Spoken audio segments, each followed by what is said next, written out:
Ricky Gervais is reportedly set to shock audiences with his most controversial show yet, which will take on woke cancel culture, according to reports.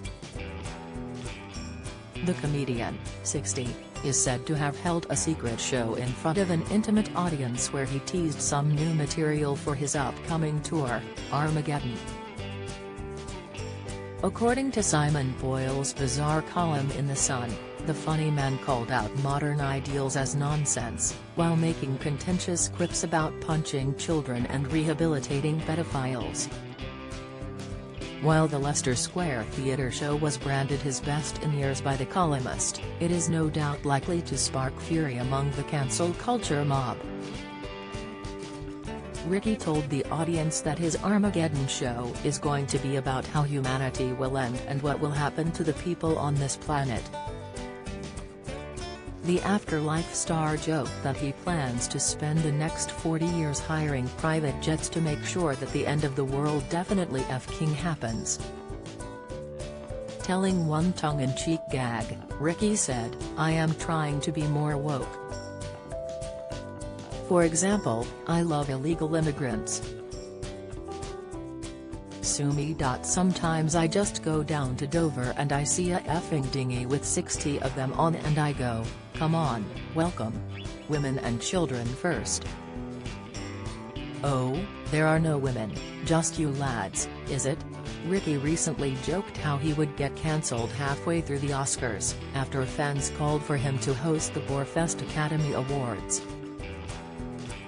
He played down the chances of hosting the biggest night of the Hollywood calendar, saying, "They'd never let me do what I wanted.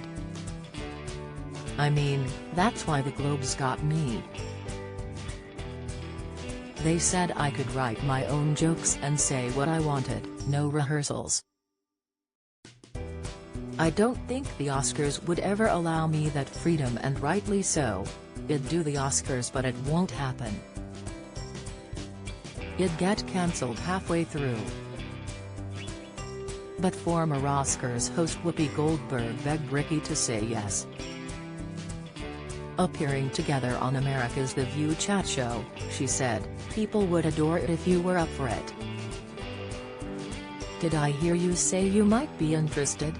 Because if you're serious I could talk to a couple of people." "I know people." Ricky replied, "I know you do, and that's what's scary." A source said, Oscars viewing figures have been declining for years. Ricky's the man who could save the day. People would tune in just to see how shocking he is and to watch the stars squirm. Ricky missed out on the gig, which is being hosted by Amy Schumer, Regina Hall and Wanda Sykes on Sunday evening. Ricky's gig comes after fellow comedian Jimmy Carr caused controversy by joking that the thousands of gypsies killed by the Nazis was a positive effect of the Holocaust on his Netflix special. Channel 4 backed him after the joke as they announced Hellfront, another series of his game show I Literally Just Told You.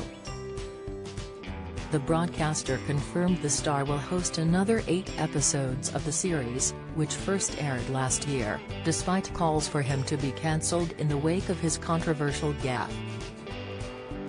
In an interview with Broadcast Magazine, Channel 4 chief Ian Katz backed Jimmy's controversial humor, saying, "I defend the rights of comedians to make offensive jokes, and if they can't, then comedy is dead." Jimmy isn't his pals Danny views at odds with C4 values, and just as we as a broadcaster exist to serve and represent a wide range of communities, we should always be home to the widest range of voices. In a widely shared clip from his Netflix show, Jimmy joked about the horror of the Holocaust and 6 million Jewish lives being lost. As a punchline, he then made a disparaging remark about the deaths of thousands of gypsies at the hands of the Nazis. But they never mentioned the thousands of gypsies that were killed by the Nazis. No one ever wants to talk about that, because no one ever wants to talk about the positives, Carr quipped to a laughing audience.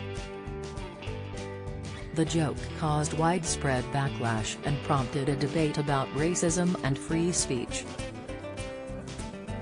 Jimmy left the joke out of his live comedy show in Cambridge after the council said it would light up the venue in the colours of the Romani flag. His management was said to have assured Cambridge city councillors that no material from the show will feature at the gig at the Corn Exchange.